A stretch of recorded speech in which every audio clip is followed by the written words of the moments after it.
And I want to now take a moment just to introduce Miriam Neptune, who will be the moderator for this event. We're very fortunate that she's our colleague here, and in addition to the work that she does in the library, she is a video producer who documented collaborations between Haitian Women for Haitian Refugees and the movement of Haitian Dominican women from 2004 to 2010.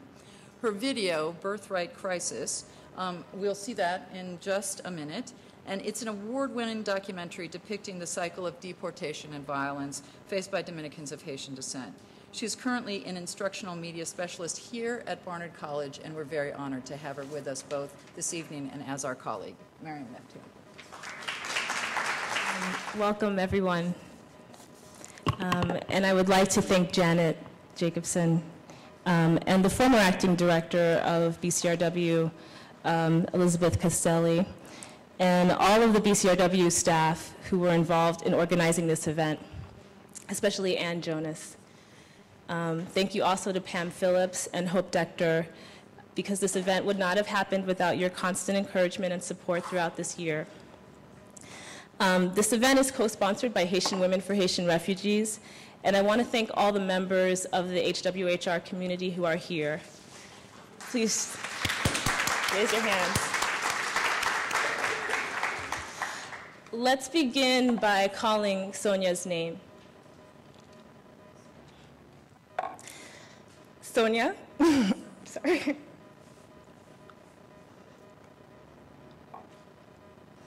May not be here in body, but she is here in spirit. Her presence lives on in the presence of her children, Manuela and Patricia Pierre, who traveled a long distance to be here tonight. Thank you.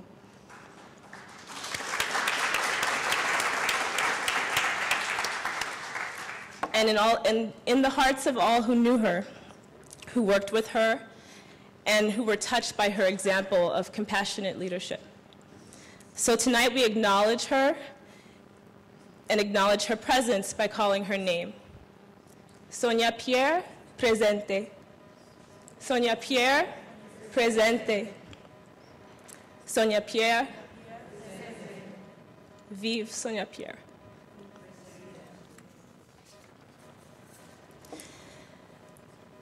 It is important that we are celebrating Human Rights Day because this is a day that meant so much to Sonia. Every year at this time, her organization, El Movimiento de Mujeres Dominico-Haitiana, holds a forum on the status of human rights for people of Haitian descent in the Dominican Republic. Sonia started MUDHA in 1983 to defend the human rights of minorities in the Dominican Republic, specifically people of Haitian descent.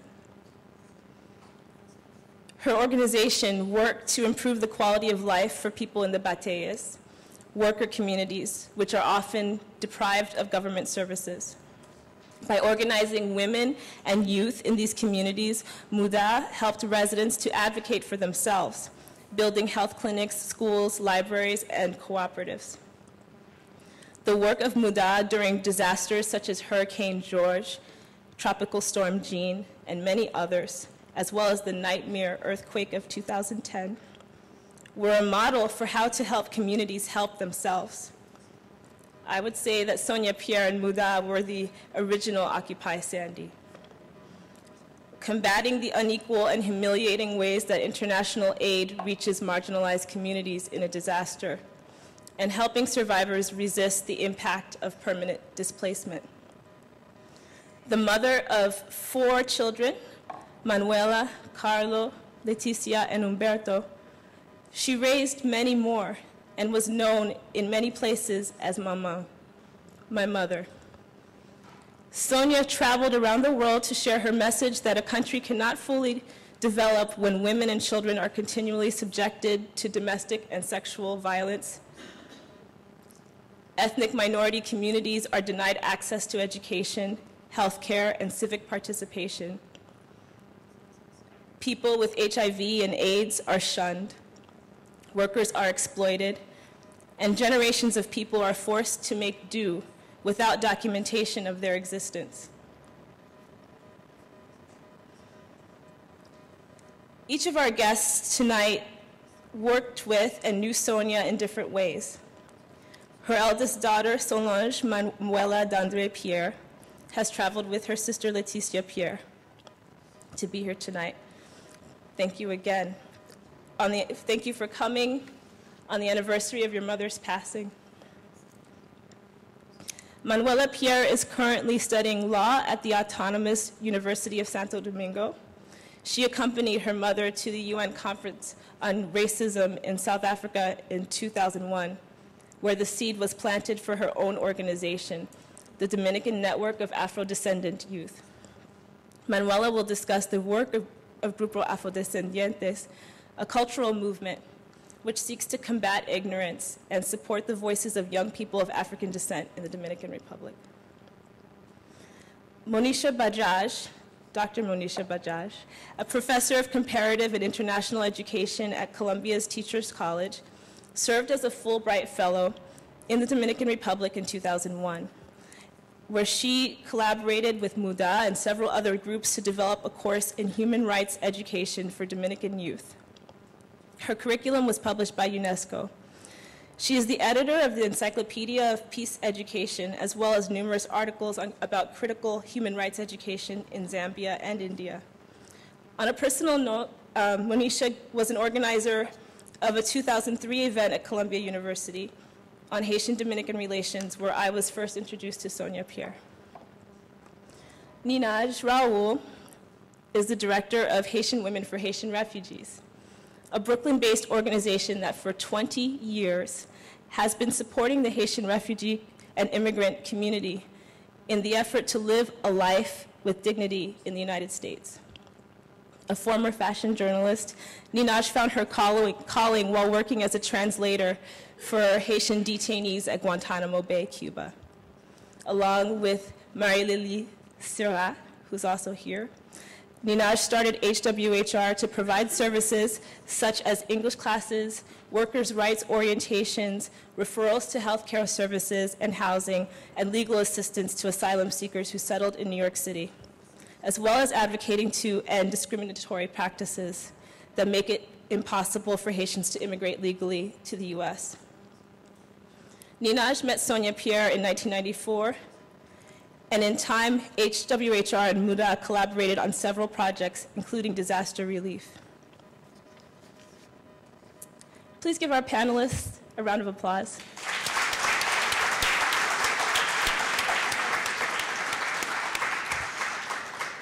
So now I'm briefly going to talk about the Birthright Crisis video, and we'll play that. The Birthright Crisis video is an example of one of the collaborations between HWHR and MUDHA. It was created as an introduction to the violence and legal persecution faced by 1.6 million people of Haitian descent who live in the Dominican Republic. As a warning, let me just say that the video reflects the conditions under which it was produced. It is not slick or broadcast ready. It was produced without funding during a real crisis. The crisis was the spontaneous and ad hoc deportations of thousands of Haitians and Black Dominicans to Haiti because of the killing of a Dominican woman in 2005. The video was a labor of passion and outrage and a reaction to the incredible scale of violence that was taking place. Sonia sent tapes of television recordings to us. Ninaj traveled to the border to record interviews with deportees, and I shot events that took place in New York City. And together we created something that could be used as a challenge to the erasure of Haitian voices and the voices of Dominican solidarity by the mainstream press. We've used this video in schools, universities, and other meetings of progressive communities to raise awareness about the untenable nature of this situation. So after the video, the speakers will share their experiences and thoughts about the birthright issue, and we will have a discussion.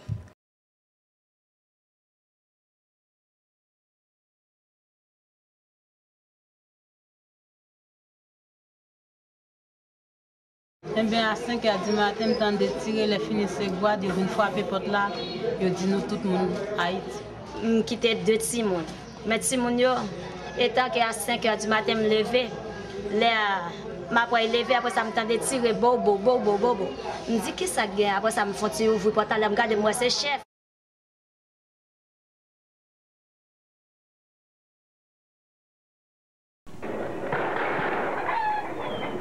En los últimos meses, la violencia contra haitianos residentes en Valverde, Mao y Montecristi ha ido en aumento.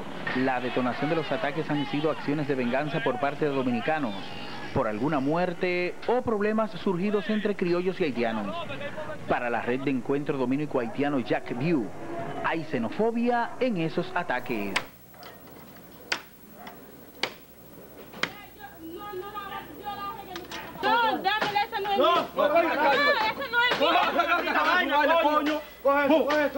Le cas pas là mais de petit minute t'a dormi quand on était ou pas là puis on aller mettre me dehors quoi pendant petit minute dormi me un petit qui 4 ans malade me dit me des petits qui t'aime point on dit non la m'rivé la machine a chercher pour moi quand la m'rivé la machine a prêt pour petit moun yo me dit tant que pour ta venir là Haïti me petit moun alors ensemble avec me puis avec petit moun quand on pas d'accord dit m'rivé mal un petit qui gagne 10 mois, il était connu actuellement là, nous mais l'être là, il va manquer le problème, l'être là, ma putain qui est dans l'estomac, moi c'est tiré, m'a tiré. Si mon Dieu était d'elle, bah comme si voisine point pour un, si on pas point pour un, bah sauter là, il porte l'auto, moi même il voyait une vie. Mais si mon Dieu fait l'autre bois, toutes les deux, il Baptiste, même pas de guet en point, rien pour eux. Yo pas baitan même pour ramasser rien. Yo bois mon toutouni, yo bois mon bagage sous les napiers. Yo bail pour que même assis c'est animal royer. Même já commencé à voler ou te voler ou attaquer moun. Et yo mon qui leve bonnet là il na travail. Yo a laver comme ça tout sale, rat ça là haut. On était bien 4 timons, puis grand était fenêtre là, li courir. L'autre depuis petit, les mal les m'point yo pas quitter m'point yo, les m'a chercher m'te gon canet nan même ti canet am gen. Combien de timons on gagne là? On gagne 3 timons dans une avion. Et puis yo tout fait l'autre bord. Bon, nous-mêmes, nous ne pouvons pas penser rien parce que bon côté nous étions, nous ne pouvons pas entendre rien. C'est même jour immigration parce que nous, c'est laisser nous, c'est baquer, nous mettre dans la machine pour faire, nous, des ça qui pour faire, nous, pas télévision, j'ai commis de le mettre dans la machine après la veille. Combien de monde comme ça, vous mettez dans la machine? Bon, et pas, vous mettez un bon monde, ça au point moto en dedans, ça c'est mécanique au point, le point bonne veille. Yo dit nous en aller, si nous connaissons la navire chercher, on ne va pas en passant nous, non. C'est pour nous mettre nous dans la machine, et puis on quitte pour tout l'ouvrier à terre. Ça c'est militaire? Oui, militaire qui fait ça, militaire dominicain qui fait ça.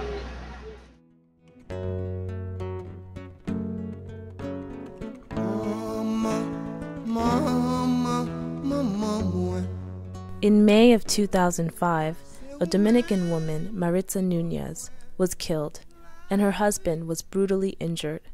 4 Haitians were publicly accused of this crime, and retaliation began. Within a month, several thousand people were deported to Haiti by Dominican military officials. Many others were attacked by vigilantes and subjected to rapes, beatings, or murder. The victims of these violent acts include an alarming number of children who were born in the Dominican Republic but have been denied their birthrights. Tengo 18 años y soy un estudiante. Ahora estoy aquí en Juanamente. Es la primera vez que yo estoy para acá. No sé, no conozco a nadie. Y me quitan mi cédula, mi documento, no tengo nada. Estoy aquí en Juanamente ahora. Y quiero irme allá porque soy un estudiante, tengo que estudiar, tengo examen, tengo que hacer muchas cosas en la escuela.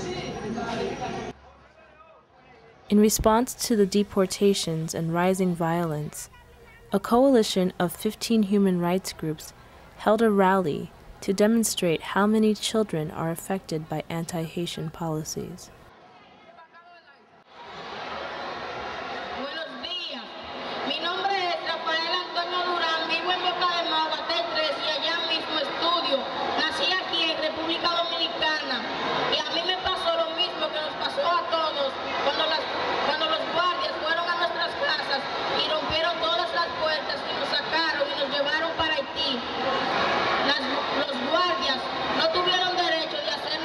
Los que mataron a la señora Patricia González allá en eran los que tenían que pagar ese crimen, no nosotros. Aquí Aquí estamos en solidaridad con la comunidad haitiana y dominicana de ascendencia haitiana y en repudio a los desalojos masivos e ilegales que se han estado realizando en los últimos meses, aunque sabemos que las deportaciones son una situación que se viene dando en el país por décadas.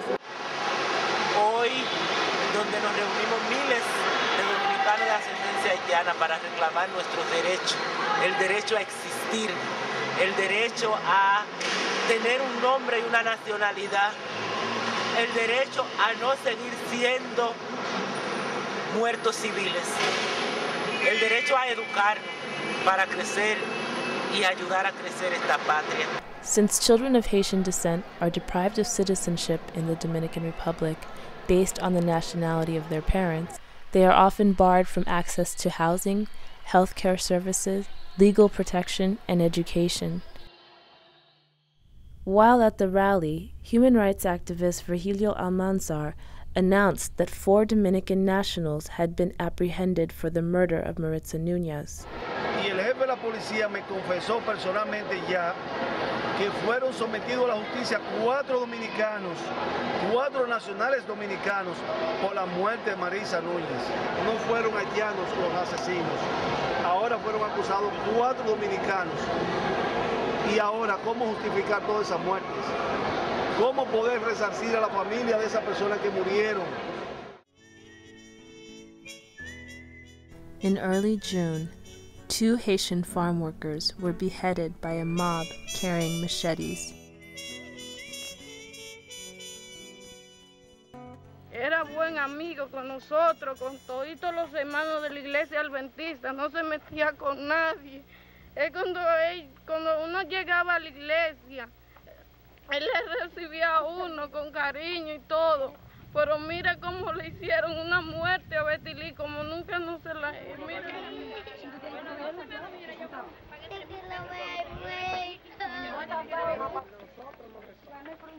Predicando la palabra de Dios. Entonces yo lo que... In August, 4 young Haitian men were chased into a house and burned alive in Santo Domingo. Only one escaped to safety. Miren ahí los restos del lugar donde estaban donde los quemaron, en el taller de banistería. Nosotros, como el gobierno haitiano está reclamando una investigación seria, pues nosotros averiguamos hoy en qué estaban las investigaciones y nos encontramos con la sorpresa de que ninguna de las 2 fiscalías tiene esa investigación, ni el distrito ni la provincia. ¿Qué les parece? Después nos quejamos de que nos condenan por los derechos humanos. Por supuesto que a estos haitianos los mató el gobierno. Lo mataron 3 de esos que dicen ser patriotas, supongo yo, de esos que hacen caso de esas campañas histéricas. Nosotros estamos trabajando en la finca de todo a dar a los dominicanos su beneficio, pero ellos, él la agradecía. Nosotros trabajando en el guanduro, en el arroz, haciendo limpieza, de todo da su beneficio. Aquí nadie lo agredió a ellos, ni siquiera aquí nadie tiene armas de fuego como la prensa está explicando, que le tiraron a tiros, que tenían armas de fuego, que tenían chagones. Aquí nadie tiene nada de eso, porque esta es una comunidad que está muy organizada, tiene cooperadores, tiene coordinadores. Nosotros siempre nos reunimos, tanto las mujeres como un grupo de estudiantes. Aquí no hay nada de eso. Si la prensa ha dicho eso, es mentira, porque aquí nadie agredió a nadie. Pero nosotros estamos ahí pasando miseria, porque por los policías y la guardia recogían nosotros todos. Y no dejaron, lo que tiene hijo le dejó, lo que tiene marido no sabe cómo que pasó, lo que tiene negocio, la puerta queda abierta, nada, no sabe cómo que pasó, nada. Que decía que nosotros estamos ahí.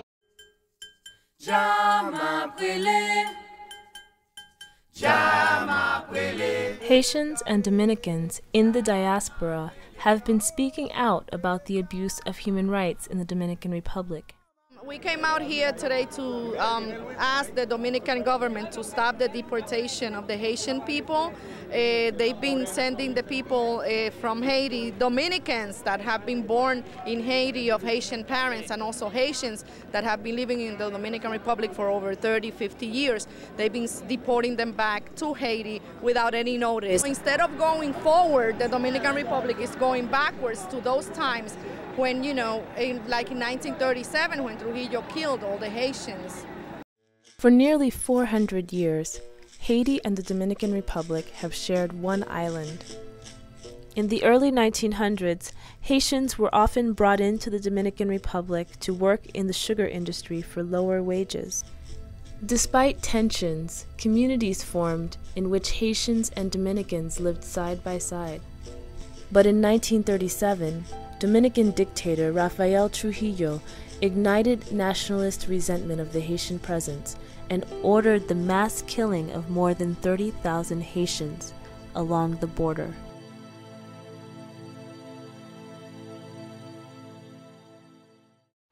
And they cannot divide us anymore. They cannot use, you know, that we were from different part of the island to keep on mistreating our people.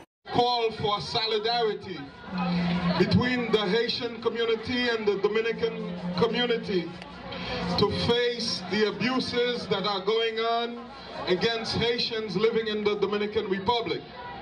We are two small countries on one small island, and so long as we keep focusing on the things that divide us, both of our communities will remain divided and will remain oppressed by these same forces. Two mothers have fought a legal battle since 1998 to have their daughters Dilcia and Violeta recognized as Dominican citizens. The girls were denied birth certificates and excluded from schooling for several years. Yo también me sentí víctima, uno de las víctimas, porque cuando yo fui a declarar a mis hijos, con mi documento en mi mano me lo negaron. Cuando me lo negaron me sentí muy mal, pero muy mal me sentí. Por eso yo nunca rechacé en adelante, nunca rechacé así, hablar así, nunca me rechacé a reclamar mis derechos.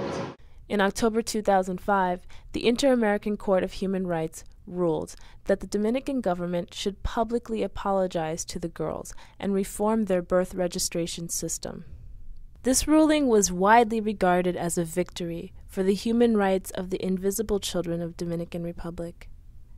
However, the Dominican government has refused to comply. Antes tenía mucho temor, no lo voy a negar. Tenía mucho temor, pero ahora reconozco de que uno tiene que defender su derecho. Y entonces, yo lo que digo que no simplemente nos paremos hasta aquí, sino hasta que el Estado pueda entender esto. No simplemente me lo den a mí y a aquella niña que se le entregaron, simplemente que se lo den a todos los que están sufriendo por la misma situación que yo.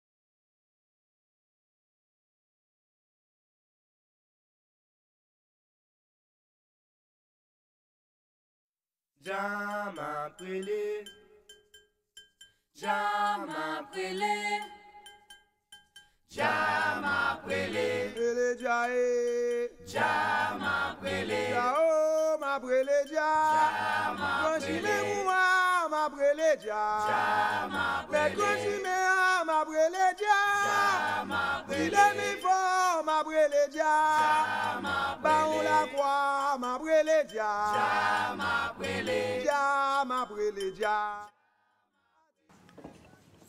Thank you for that powerful video, Ninaj and Miriam. It's really amazing to see the voices of people and the effects of the xenophobia and racism that exists so visually powerful. I saw the film when you first made it immediately after that, and so it's really powerful to revisit it. As Miriam mentioned, I'm Monisha Bajaj. I'm a professor at Teachers College. I work on human rights and peace education. And I wanted to talk a little bit about my contact with Sonia, some of the work around education that she and I collaboratively worked on. I first met Sonia in 1997. I went down to the Dominican Republic to work on my master's thesis on the situation of women of Haitian descent in the Bateyes, or sugarcane plantation communities in the Dominican Republic. And, you know, all the information one reads about human rights in a textbook or gets from professors in a lecture class, I feel like Sonia was my first true teacher of human rights, seeing how she translated through her own work and the movement of Dominican Haitian women these lofty international principles into on-the-ground organizing, activism, effective advocacy for better conditions for the people that she worked with and represented. After that experience of meeting with MUDHA and getting to know their work and doing some research, some community-based research in the Bateyes, I went on to work at Human Rights Watch and learned a bit more about some of the issues in the Dominican Republic. And I went back as a Fulbright scholar in 2000 and 2001 to develop sort of to address this gap between the human rights community that often has beautiful pamphlets and great information that's directed towards individuals and donors, and educators who often don't have a lot of access to organizations who may be working in the same community. So to bridge that gap and work with human rights activists, particularly those working on the issue of statelessness for Dominicans of Haitian descent, to create curriculum and offer that curriculum to youth in the Dominican Republic who could be allies and could sort of combat the stereotypes and racism that are passed down if they had a chance to learn about it, perhaps through the classroom. Sonia was a gracious and supportive advisor on this project for the year I was there. I worked with a lot of the MUDHA staff to take a lot of their materials and a lot of the information that they had collected for reports and translate it into curricular materials for an 8th grade class that we then worked with and created a curriculum. For a lot of the children, as you could see from this video, this kind of violence doesn't just erupt in a singular moment in 2005. There's a long history of hundreds of years of tension and history and contested history and narratives that have allowed this kind of violence to continue to erupt in different moments. So you have both the official textbooks in the Dominican Republic that present people of Haitian descent in a very negative light, and then sort of the hidden curriculum that kids get at home, where they're told that a boogeyman might come who's a Haitian, that a Haitian might eat them if they don't eat the rest of their dinner or misbehave. So countering that in the classroom proved to be a big challenge, just in terms of humanizing people of Haitian descent. Some of the MUDHA staff came and spoke with the students, and a lot of the students talked about it being the first time that they actually had meaningful contact with someone of Haitian descent. And a lot of those sort of experiences went into the curriculum that was developed. That is actually all online if you speak Spanish, and I brought some copies if people are interested here too. There's a lot of lessons on this issue, as well as on issues of gender violence, police abuse, and other issues as well. As I was down there for the year, Sonia asked me to translate for a team of lawyers from UC Berkeley that were coming down to work on the Dilcia and Violeta case that was going on. So I had a chance to meet with Dilcia and Violeta, their families, visit their schools, visit the Batey where Sonia was born, and really kind of get to know the issues. And as the film shows, the fact that this case was declared victorious by the Inter-American Court was a landmark victory, actually, in the field of human rights. It was the first time the Inter-American Court upheld the social and economic rights to education in any Latin American country bringing a case before this court in its decades-long history. So it was actually a very historic case, and it's very unfortunate that the Dominican Republic has changed their laws to get around implementing the right of people who are born in their territory and should be full citizens. It's really a true injustice. Something that I saw getting to know Sonia and working with her over the years, and that I really value, is her ability to bring in people as allies, build effective coalitions. There's so many supporters of hers around the world, in the Dominican Republic, and I just think that she was a tremendous force for positive social activism, social change, through her own life and her own legacy. I wanted to also let you know that one of my fabulous students at Teachers College, Garvey Pierre, he's there in the back, has been spending this whole semester working on a curriculum to teach about this issue for people in middle and high school, primarily in the US. So if you're interested in working in an in-school or out-of-school setting and teaching about this issue using Miriam's film, teaching about the legacy of Sonia, we'll have that curriculum ready in a few weeks, and we have a sign-up sheet. If you want to put your name and email, we'll send it out to you. And I also want to thank Miriam for organizing this event and for inviting me. I'm happy to talk to people too in the question and answer session. I know the time is short, so I want to move on to the other speakers. But thank you all for coming today and for honoring Sonia. Good evening, and thank you all for coming out this evening. So as Miriam mentioned earlier, I had met Sonia for the first time in 1994 when there was a Haitian Women's Conference in New York City, and there was a particular section on Haitian women that work with refugees, but they were women from all over. Sonia being from the Dominican Republic, there was someone from the Bahamas and different states in the US. And so it was a good opportunity for all of us to connect and exchange on the different issues that are facing the different refugee groups that we're working with. So from that point on, we connected, and a few years later, there was a disaster in Dominican Republic in 1998, and there were, I saw that, there were like landslides, and it seemed that they had shelters, but Haitians were not allowed to come into them, and there was this one just landslide, a school that just left and that slipped away, and 59 people died instantly. And I could tell from the news that these folks are Haitian, so I remembered Sonia, and I said, well, let me call and see how they're doing. And that's when we really started working together, and she told us what they were facing and what kind of solidarity help they could use. And we basically, got down there right away.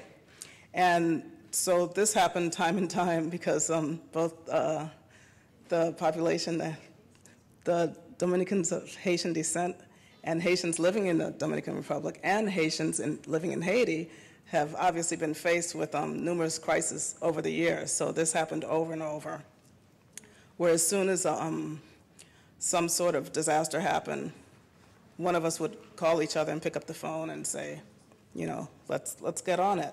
So partnering with Sonia over the years has impacted the work of Haitian Women for Haitian Refugees in countless ways, but today it continues to be an influence on our work. It's helped us to see the importance of connecting different struggles, human rights struggles in the social justice movement and across borders and cross-culturally. One thing that I've learned from working with Sonia is that we can take huge tasks on head-on, even though our organizations are small, because quite often you think you're limited in capacity when your organizations are small, but which is true, but the advantage of it is that you don't have all the bureaucracy to go through before you have to act on something, so we can respond quicker. And so that was the case in the many endeavors that we took on together. The most recent huge disaster was the earthquake in Haiti in 2010, and as others disasters in the past, she would go down there, and they would go like literally the day after and just drive across the border when something happened, and then they'd come back the next day and call and say, what can you do, what can you bring, this is what we have, this is what we have. So this happened the day after the earthquake. They went in, came back a day later, and said, this is what they say, this is what they saw, and we were able to mobilized support on this end over here for particular things like medication and things that you can't get in the Dominican Republic because it's too expensive. And we would get down there right away, and she would always take it to another level. In this case, we ended up working in different areas, but settling in Leogan, which was the epicenter of the earthquake. And she had this vision to build a women's center for the different women's groups that were in the Leogan area. And it seemed challenging. If anyone has gone down to Haiti and tried to do work because of the lack of infrastructure, it is very challenging. But indeed, the center is built, and there was a long 3-year plan to transfer it so that the women can take it over. And we're going on that 3rd year now. So it was a dream that Sonia had that was realized. One thing I've definitely learned from Sonia was the importance of raising awareness on an international scale of your work, because the women of MUDHA often felt alone because of the type of work that they were doing and the anti-Haitianism that's going on in the Dominican Republic. It was important for them to get support from outside of the Dominican Republic. And Sonia always felt that was particularly important for the diaspora in the US, in particular the Dominican community, to be involved, but the Haitian community as well, to support the situation of Haitians and Dominicans of Haitian descent in the Dominican Republic. In 2004, Haitian Women for Haitian Refugees is part of a large domestic workers' rights movement that helped pass a bill, a historic bill in New York State, Domestic Workers' Bill of Rights. And in 2004, I had gone to Geneva to take a training in UN, presenting human rights cases to the UN. And when I finished taking the training, I thought, as I've always thought, I've always thought that it was just ridiculous. What's the UN going to do? What difference does it make? And I often think that today, too. But one thing that I learned from Sonia in her work, because I watch her year after year go all around the world on these international human rights platforms and presenting the cases of the Haitians in the Dominican Republic and Dominicans of Haitian descent. And she didn't have a choice, because it wasn't going to get done in the Dominican Republic. You saw in the video that time and time, they're even reversing the policies and making it worse for Haitians today. So she would go to these, bravely would go to these international platforms, international courts, and present these cases, and there would be victories. And I realized that a lot of what you have to do is, in using these international human rights platforms, is shaming people shaming governments and shaming policymakers to doing the right thing. And it took me years to realize that, and we continue to do it even here in our work, our local work with the domestic workers. And comparing these two situations, again, it's a great example of how we connect our struggles, because they're the same. We're all faced with the same struggles. MUDHA was founded by women to combat disparities that women are faced by women that are living in the Bate. Oftentimes, if a woman wasn't married to somebody, they wouldn't have certain rights. So there were already the problems that the Haitians living in the Dominican Republic have anyway, but it was even harder as a woman. The video you just watched, I remember when Sonia first called, I never like to use video or video people or photograph people when we're doing our work, because I feel like it's such an invasion, and certainly there's always an influx of photographers whenever people are in trouble. If there's anything we don't have a shortage of, it's photographers. So no offense to any photographers out here. And so, when that situation happened and they were having massive deportations in 2005, it was about 11,000 Haitians had been deported from Dominican Republic to Haiti within 1 month, from May to June in 2005, which was a huge number. And when we talk about these deportations, they're not like the deportations that we have here in the U.S., where you get a notice from the immigration and you have to show up to court and you have to prove your case. You're walking down the street. Most of the women that I met and interviewed for that video, they were just walking down the street, 5, 6 in the morning, and they just get picked up, not by immigration officials, but the U.S. by the Dominican military. And in some cases, they were rapes. I met students that were gang raped by the military. A couple in particular that were that had never stepped in Haiti before, and they were teenagers preparing for an exam, and some people, I met a lot of women that had to leave their children behind. They didn't get a chance to, go pick up their kids. And it's particularly challenging. Those are examples of some of the challenges that women have in general. So that's why it's important. I think that MUDHA felt it was necessary for these women to come together and address head-on the issues that women are dealing with. It's an experience that we've had also at Haitian Women for Haitian Refugees. Although when we first started the organization, most of the refugees were male. It just happened to have been started by women, and when we made a call for help, women came forward. And today, most of the women of our clients are women. About 85% of our clients are women. Because we're women, we realized experience the disparities head-on and then firsthand, and then we decide to tackle them.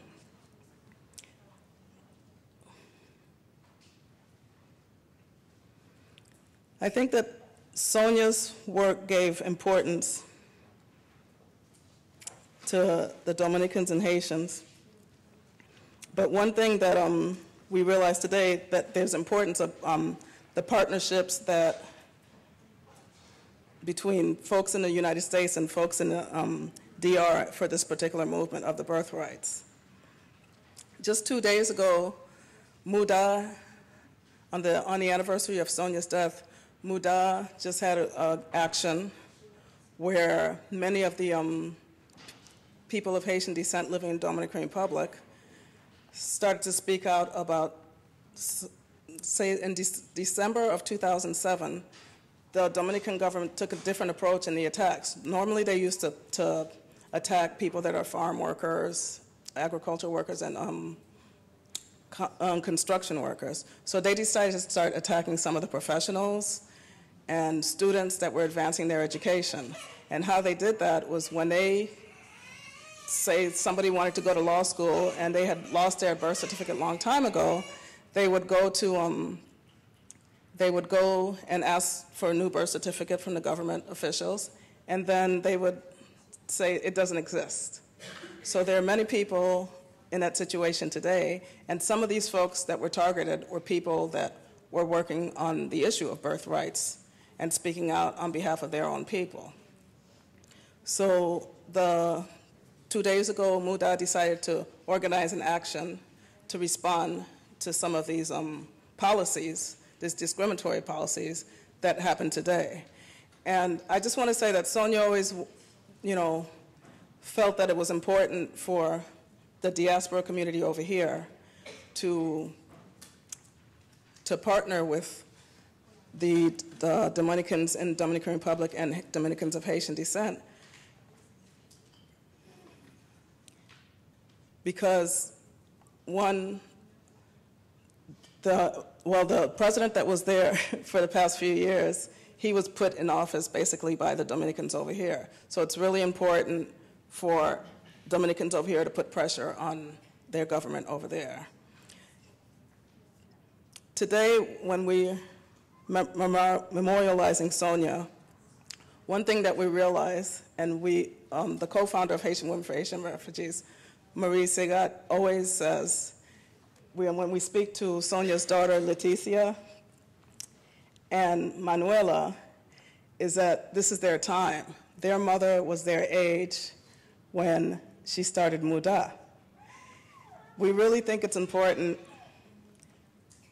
to support these women and the Grupo Afrodescendientes that they started. They've taken an initiative to step up and taken the leadership to continue the fight that their mother had started. And I really hope that a lot of us that are here today can continue to support and provide the solidarity that's necessary, because that's the only way that we're going to be able to make a difference. I want to thank you all for coming out, and we're going to hear from Manuela next. Thank you very much. Buenas noches a todos los aquí presentes. Good evening, everyone here tonight. Quisiera comenzar dando gracias a las personas que organizaron este evento y a todos los que de una manera u otra se trasladaron aquí para para acompañarnos el día de hoy. I would first like to thank everyone who organized the event and to everyone who came from afar or mobilized to be here tonight. Thank you very much.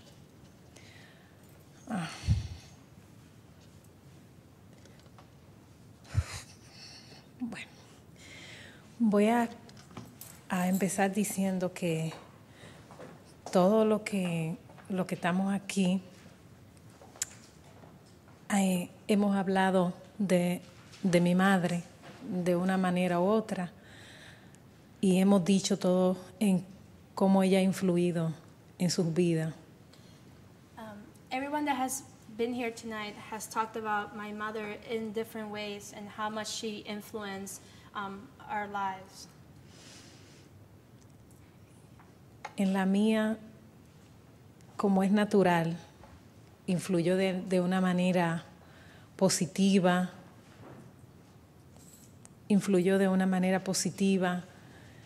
emocional y muy admirada. In my life, she influenced in a very positive. Positiva y admirativa. In a very positive and admiring way. Mi madre fue para mí, desde mi visión, una líder siempre. My mother was for me, in my eyes, always a leader. Sin importarme todo lo que a diario salía en los noticieros. No matter what came out in the news every day. Para mí, cada vez que esta gran mujer llegaba a la casa, para mí llegaba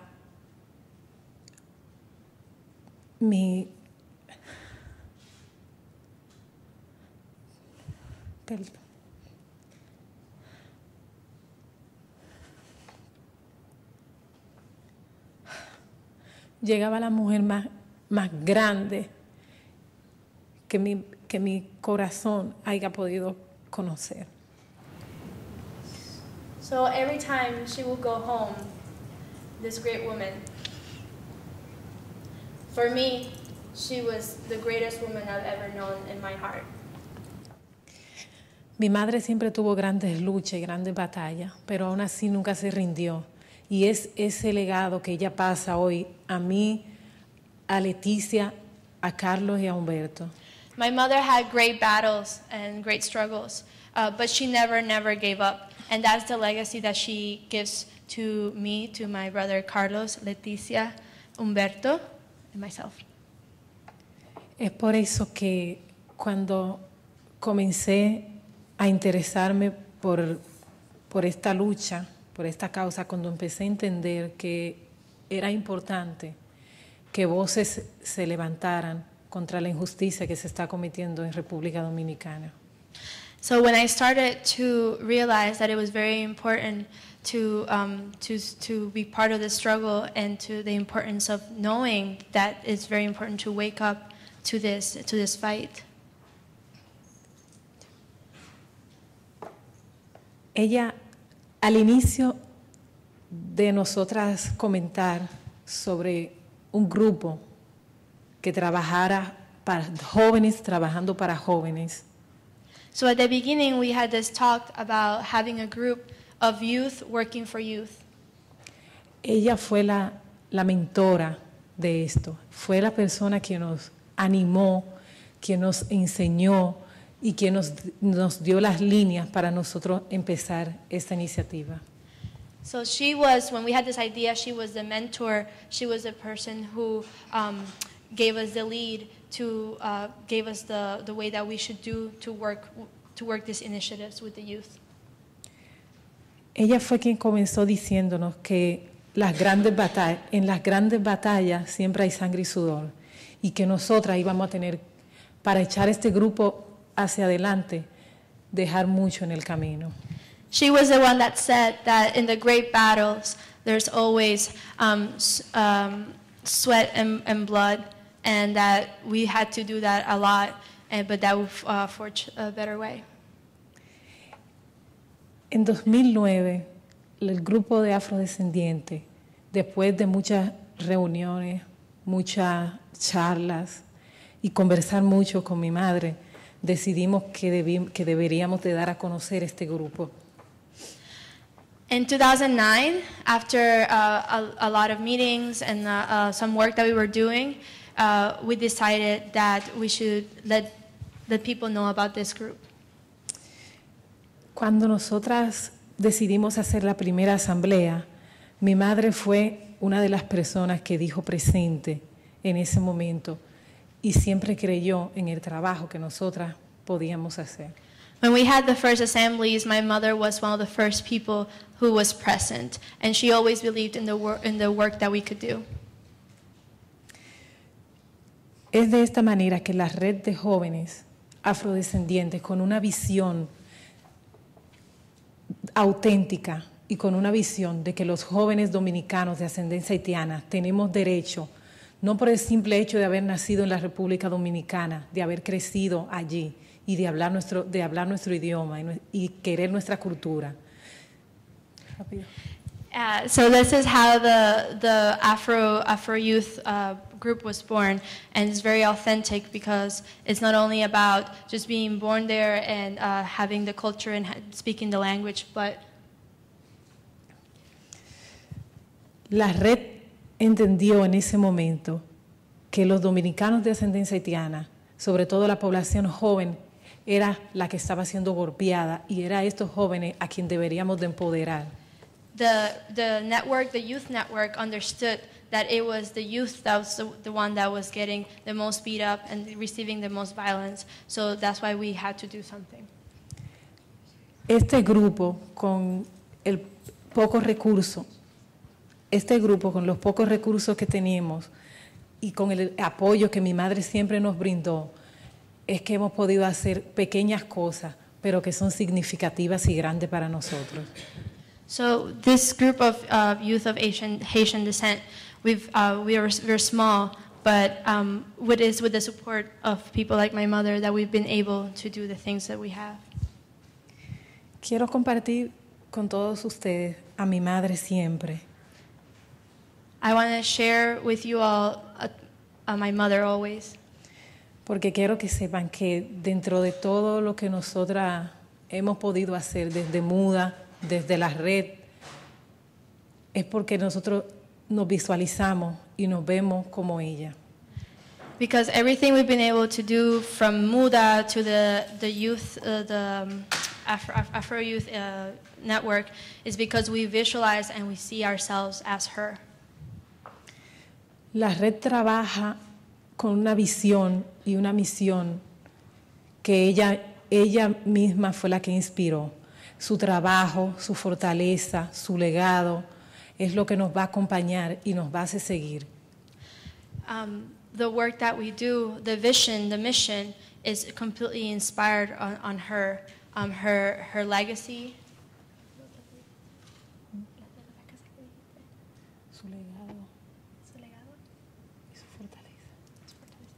And her strength are what we keep of her.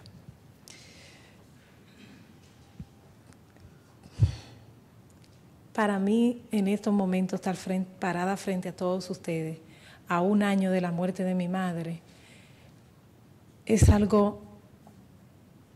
un honor poder hablar de esta gran mujer, no por el hecho de ser mi madre, sino porque se ganó este sentimiento. For me, being here in front of you and speaking to all of you a year after my mother's death is very empowering. Not because she was only my mother, because she was a great woman. Cuando pasa la tragedia en 2010, terremoto de Haití, vi mi madre día tras día levantarse a las 3 de la mañana, tomar un equipo de jóvenes formados por la red y irse a Haití a socorrer a los hermanos haitianos.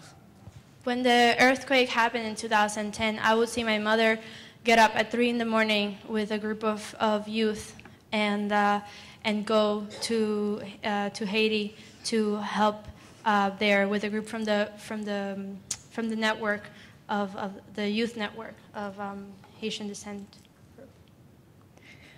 Vi mi madre desgastar su salud, vi mi madre llorar, vi mi madre sentir rabia y vi mi madre también llorar de alegría también. I saw my mother's health deteriorating. I saw my mother being infuriated and having rage, but I also saw my mother's happiness.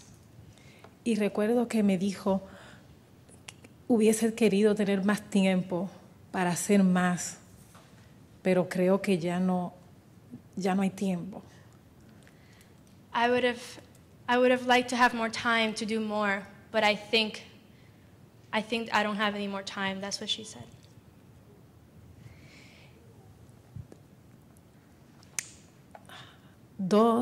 Tres días antes de morir, se reunió con todas las compañeras de MUDHA y nos dijo, mujeres, aquí les dejo MUDHA. Yo pienso que ya mi tiempo se acabó y me siento cansada. Siento que ustedes son las que tienen que seguir. So 3 days before she passed away, she gathered the women from MUDHA, and she said, women, my time has come. I feel very, very tired. But here I must go on and I leave you, MUDHA. Y recuerdo que me dijo que, Manuela, yo sé que es difícil lo que te voy a pedir como madre, como hija, como profesional. And she also said to me, Manuela, I know it's very hard what I'm going to ask from you right now as your mother, as you're my daughter, and as a professional. Necesito que se levanten muchas Sonias, pero en especial necesito que la Sonia que se levante con mi espíritu sean ustedes y que desde tu organización, desde la red de jóvenes, sigan este trabajo. I need that you rise up a lot of Sonias, and I need that for you to do that, and also within the work with the youth network. El 4 de diciembre del 2011, 4 horas antes de la muerte de mi madre, si hubiese podido leer sus ojos, hubiese sabido en ese momento que me estaba diciendo que avance sin ella. On December 4th, 2011, 4 hours before the death of my mother, if I could have read her eyes, they were saying to go on without her. Ese día mi madre me dio la sonrisa más grande y más bella que haya podido. That day, my mother gave me the most biggest, most beautiful smile that I've ever seen. Y no me dijo nada más. And she didn't say anything else.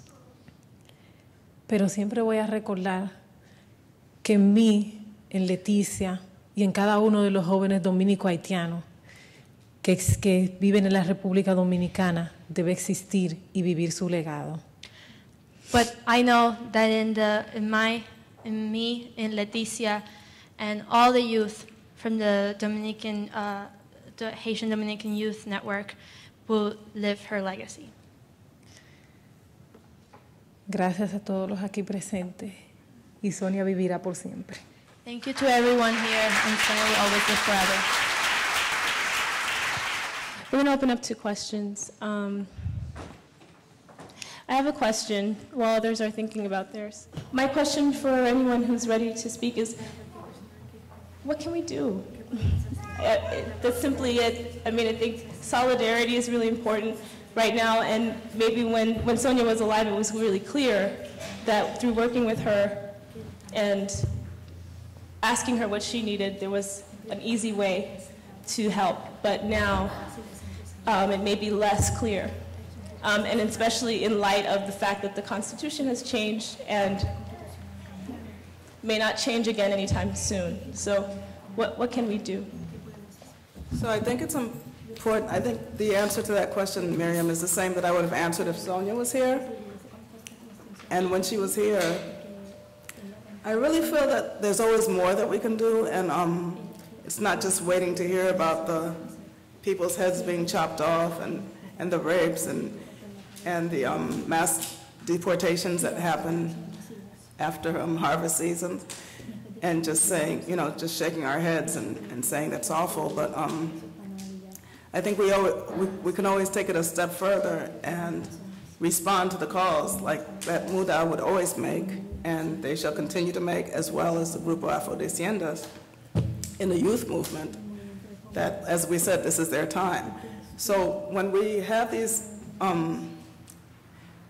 gatherings, such as today, it's not just to share the stories, but really it's a call for us to bring not just solidarity, but just to really get involved. So quite often we get the calls from the folks in Dominican Republic, as in Haiti, and it's just a matter of responding. Take a little time off of our regular routine and to make an effort, to go down and visit and see things firsthand, because it's one thing to hear and it's another thing to see and experience it.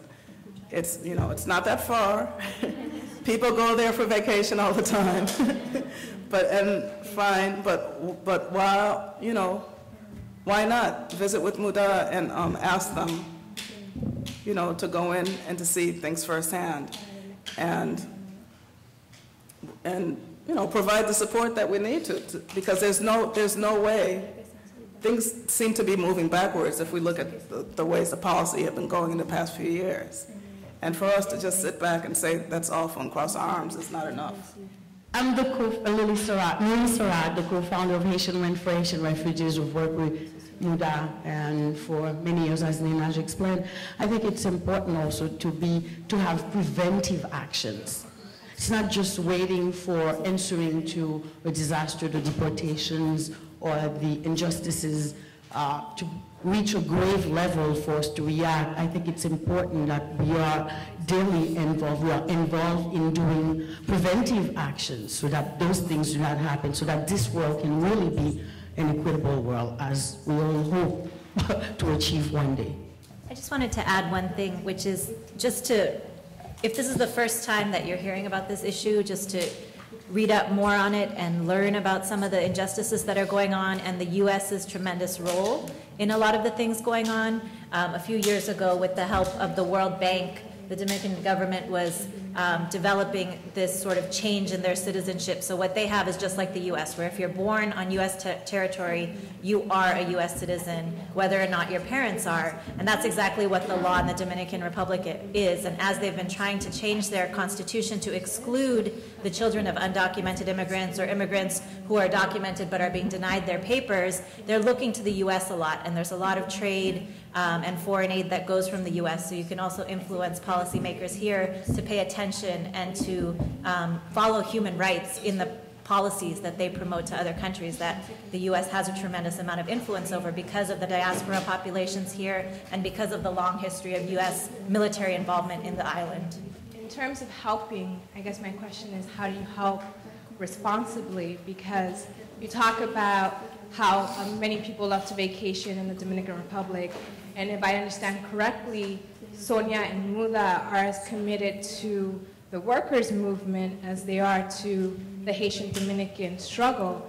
And I feel the stance was any kind of boycott of the Dominican Republic would hurt workers in terms of tourism.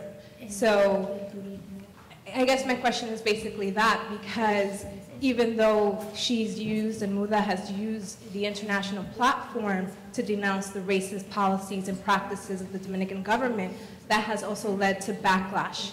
And so my question is, how do you help responsibly? I think that the backlash is always going to be there, and it really is just scapegoating, and we get it over here too. We have it here with the immigrants in the U.S., but we still have to do what we have to do. I mean, that never stopped Sonia.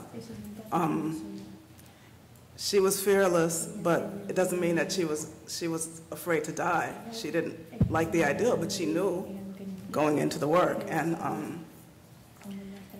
so I think the backlash is always going to be the cheap attempt at scapegoating.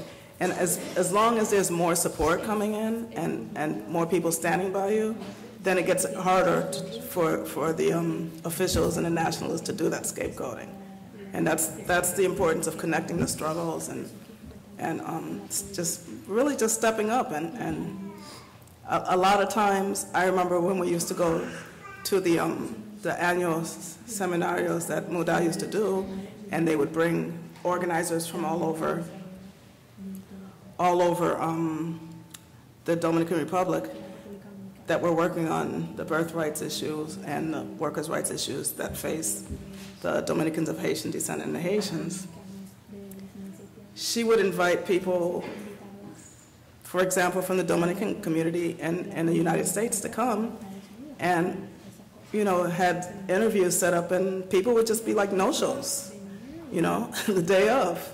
There would be no-shows. And I understand that people have family in the Dominican Republic, and they face that same backlash from their family members, and they might be more outspoken over here in the States, but without us being outspoken altogether everywhere, the more of us that speak out about it, the more of us that learn more about it, that read more about it, that spread the word about it, the harder it is for that backlashing to happen. Hi, my question is there any way to take attention, like a media attention to the matters that are going on in the DR, and how to, because a lot of people don't have any knowledge of what's going on. And I think that if you make more noise, then there is a higher probability to take action in the matter. Why is it that, is there a reason why this matter is not being open to the eyes of the rest of the world? Pienso que una de las cosas por la cual esas situaciones no se conocen. I think one of the reasons why the situations are not known es porque la prensa en República Dominicana nunca va a dar cobertura a este tipo de acciones. It's because the president of the Dominican Republic is never going to cover these type of actions. Como algunos sabemos, la prensa dominicana, los periódicos, todo esto responden a intereses. Hay sectores de poder en República Dominicana que no les interesa que esta situación llegue. So as some of us know, the media, the mainstream media in Dominican Republic is response to certain interests, and certain interests are not interested in these things to be known. Mas, sin embargo, no hacen nada para que esto mejore tampoco. And they don't do anything for the situation to get better. Pienso que la mejor manera de nosotros dar esto a conocer son este tipo de eventos con el apoyo de todos ustedes y creando redes donde nosotros podemos llevar la voz de persona a persona, porque si nos quedamos esperando la ayuda de la prensa nunca va a llegar. So I think the best way to actually face this is what we're doing right now, this type of events where people come and they know, and creating networks where people just keep telling each other, between each other, because if we sit around and wait for the press to cover it, nothing's going to happen. Gracias. Thank you. I would like to really thank the organizers of the event. In my union last year, I'm a member of 1199 ACIU, and shortly after Sonia passed away, we did a labor trade unionist meeting in her memory.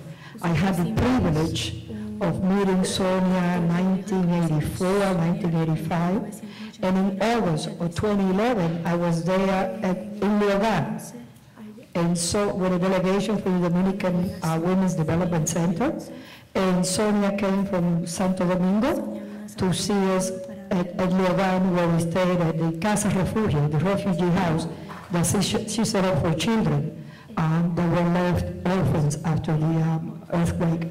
And I'm a Dominican. And I would just like to raise this, that the question is raised, what can we do?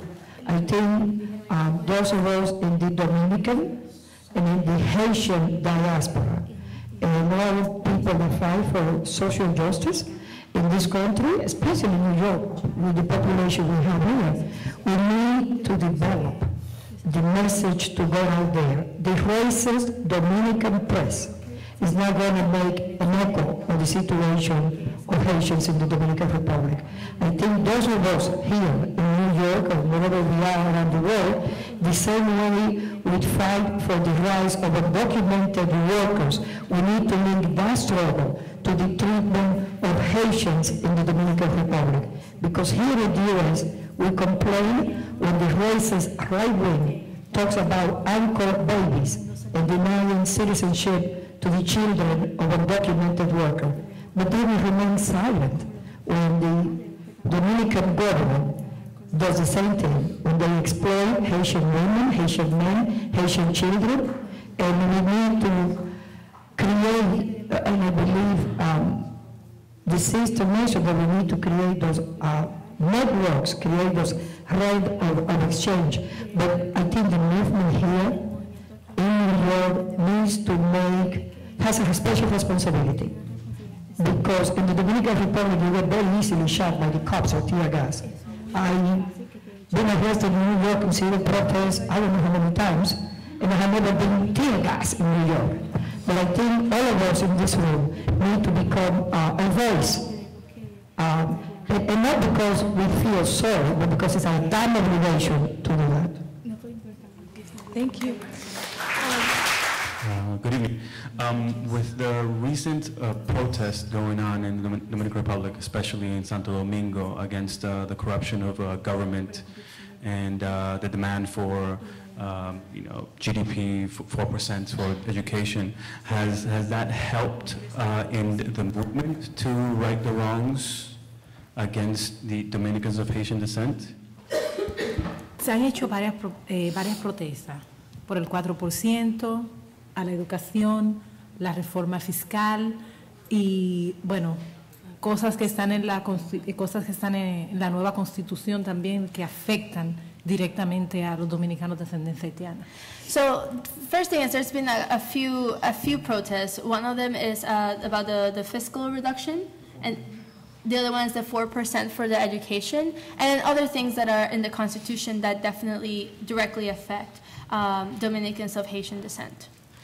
Nosotras en la organización tenemos una política, nosotras apoyamos todas las protestas que se hacen dentro del país, no porque entendamos que son justas o injustas, sino porque afectan a la población dominicana de ascendencia haitiana o cualquier otra nacionalidad que esté viviendo allá. So in the organization, what we have, our policy is that we support all protests because they will end up being the betterment of everyone in the country. That includes Dominicans, Dominicans of Haitian descent, and everyone else. Y de la pregunta que sí nos ha ayudado en gran manera, porque el 4% a la educación, aunque no seamos todos los dominicanos de ascendencia haitiana que estamos asistiendo a la escuela, ya por lo menos el 4% a la universidad pública fue aprobado. So, and directly answering your question about does it help, especially the 4% campaign or the 4% protest, yes, it does, because from us organizing from the Dominicans from Haitian descent, it has helped us because that's 4% already that's going to the university. So. Ahora que se vayan a aplicar los fondos es otra cosa. So now that they actually implement the funding, that's another issue. En cuanto al artículo del aborto en la Constitución, también hemos tenido un gran avance. lo han tomado en consideración para ser reformado. And also with the article about abortion, it's also we've had great advances towards that. Basically, they're already considering to be taken on. So. La tasa de mortalidad en las jóvenes, en las comunidades, es muy elevada, ya sea por la falta de atención médica, saben las distancias que hay que recorrer de un batey a un centro médico, y por lo menos en esta parte también estamos trabajando las organizaciones. So the other thing that the organizations are working on is in mortality rates of young women, as, for example, for access to healthcare, especially because of how far away the bateys are, and what happens when they can't get on time to seek medical care. Okay, y en cuanto We're also working on that. El último artículo que voy a citar, que me parece importante, es en cuanto a la penalidad, cómo este artículo está siendo también enviado a revisión por las protestas que hemos hecho las diferentes instituciones, ya que también nuestros jóvenes están siendo juzgados de forma no justa. So in the last article that I'm going to cite is about penalties, and it's basically something else that we're working on that directly affects the youth because what is ¿qué es la penalty? ¿Qué es lo de la penalidad? Lo de la penalidad de la criminalidad. ¿De criminalidad? De criminalidad, asesinato, todo eso. So, es que como no entendí lo que estabas hablando de la penalidad, no entendí exactamente qué fue. Okay. ¿Lo puedes decir otra vez para que se traduzca directamente? Okay. Sobre el artículo. ¿No sabe lo de la penalidad? ¿Tú quieres que yo hable del artículo? No, quiero que repitas lo último que dijiste, por favor. Ok, sobre hay un problema. Sobre el artículo es el artículo en el Código Penal que habla sobre, que cita lo del cancelamiento, lo injusto que está haciendo este artículo y cómo se está aplicando a la persona, claro está, a la persona que no tiene. So what I'm talking about, the penalty, is about the article the way it's being applied to people and how unjust it is. So that's what we're mobilizing around. Incarceration. Incarceration, yes, that was the word that wasn't said. Manuela, te quiero dar las gracias por venir y representar la gran obra que es tu mamá, que yo tuve el honor de conocerla muy breve y no fue suficiente el tiempo que yo pasé con ella. Pero yo sé que ella está presente y que ella está muy orgullosa de ti. But what I wanted to comment was really toward us. So we have a phenomenal panel of people who are telling us the kinds of things that they're working on. And we, here in the United States, are in a really great position to do some work. And I know for myself personally, as a Dominican woman born in the United States, I understand the great responsibility that comes with our parents who came as immigrants to this nation and the education that we've been afforded. And so I know that personally, I came tonight ready to work. I came ready to work. So whatever it is that there are now a lot of leaders, activists, a lot of community people here. I'm ready to work. And so I don't want to waste it. I mean, we've been to panels like this where people talk about doing stuff and then they leave and they have a conversation, dialogue, Facebook, and then we don't do anything. So I'm ready to take an action. Thank you. Before we close, I just wanted to give Sonia Pierre a moment to speak because she did come here to be with us. And anything that you'd like to say, Leticia, about Grupo Afrodescendientes moving forward? Buenas noches. Good evening. Bueno, ya yo vi que todo el mundo tiene una Sonia a quien contar. I am already seeing that everyone has a Sonia to talk about. Y eso me hace muy feliz porque cada persona que ha hablado hoy me ha revivido una parte de mi madre. And that makes me very happy because every person that has spoken here tonight has revived a part of my mother. Como decía Manuela, cuando formamos la red de joven, teníamos una visión que el 4 de diciembre del 2011 cambió. Y cambió de manera. So, as Manuela, my sister, was talking about when we formed the youth network, that we had a vision that changed after the December 4th. Cambió porque MUDHA es MUDHA, pero nosotras como hijas nos quedamos con una visión, la cual ella nos decía que yo a veces le decía, mami, yo siento que no hemos avanzado. So, because MUDHA is MUDHA, but we're her daughters, so I would sometimes tell her, Mommy, I feel like we haven't moved along, we haven't progressed. Y ella me dijo, sí hemos avanzado, porque lo que vivieron nuestros ancestros, los latigazos, el sol, el sudor, la sangre, hoy nosotros no lo vivimos.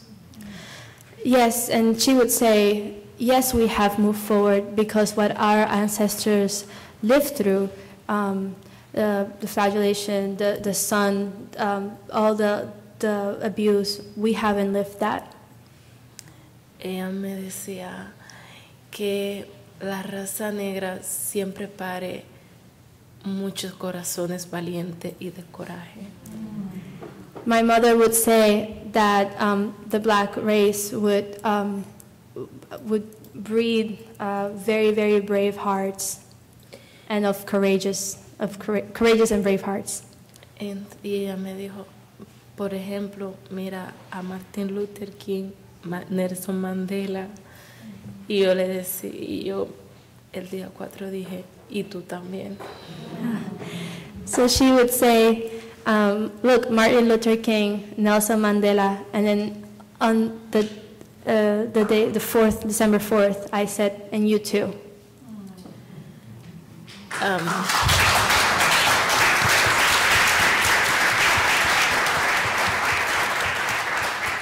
Pero ahora la visión es seguir su legado, es no dejar que ese libro siga creando muertos civiles. And now the vision is to continue her legacy, that to not allow that book, the law book, to create more dead people. Que sea ahora, ya su voz no está, pero cada vez que nosotros como dominicanos de ascendencia haitiana gritemos, yo sé que detrás estará su voz retumbando. So her voice is not presently here anymore, but every time all of us from Haitian descent scream, her voice is within us with that roar.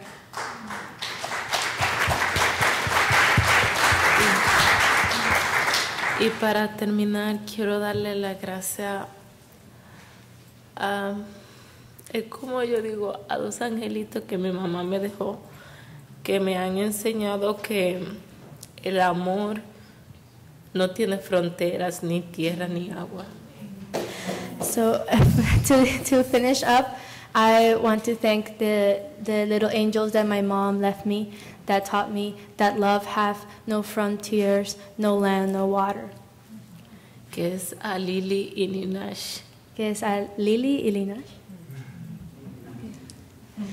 Okay. Que muchas gracias por este gran apoyo. Thank you.